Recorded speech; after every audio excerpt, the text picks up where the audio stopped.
Target ang Special Olympics Pilipinas na madagdagan pa ang medal haul ng bansa sa 2027 Special Olympics World Games sa Santiago, Chile. May ulat si teammate Jamaica Mbayaka.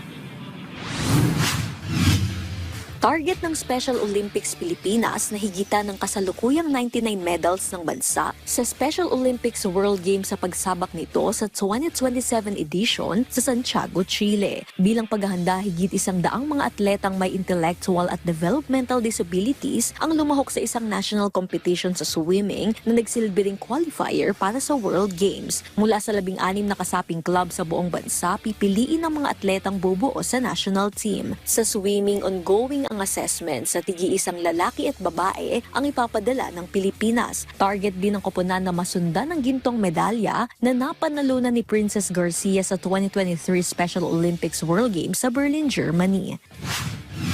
We're banking on, as long as you have the courage to show up, their presence, that gives us 100% chance, that gives us 100% confidence, trust in our athletes.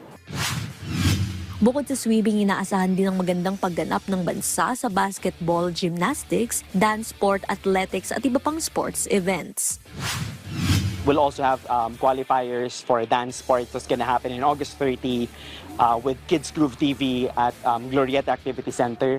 And this September, we'll do athletics. So this is the last two so that we'll be able to complete our team who will represent the Philippines in the World Games. Kasabay ng paghahanda ng mga atleta, patuloy ring pinapalakas ng SOP ang mga programa nito. Matatandaang noong Hunyo nagsagawa rin ng organisasyon ng seminar na nagtipon ng humigit kumulang 500 education leaders ng Department of Education mula sa 18 rehiyon ng bansa para sa National Training of Trainers on Inclusive Sports sa Baguio Teachers Camp. Layunin ng pagsasanay na palawakin ng pagpapatupad ng unified sports sa mga paaralan at mas mapalakas ang inclusive sports program para sa mga mag-aaral sa buong bansa. We want to make sure that our teachers, our Department of Education leaders are equipped so that they will be able to do unified sports or inclusive sports in their school sports clubs that they will implement for this school year. That's gonna provide a lot of opportunities, especially for the learners with disabilities. Usually they're just on the side, tagapalakpak lang during intramurals, during school activities. But this time, we're opening our classrooms, our doors to them. Jamaica Mbayaka para sa Atletang Pilipino, para sa Bayan.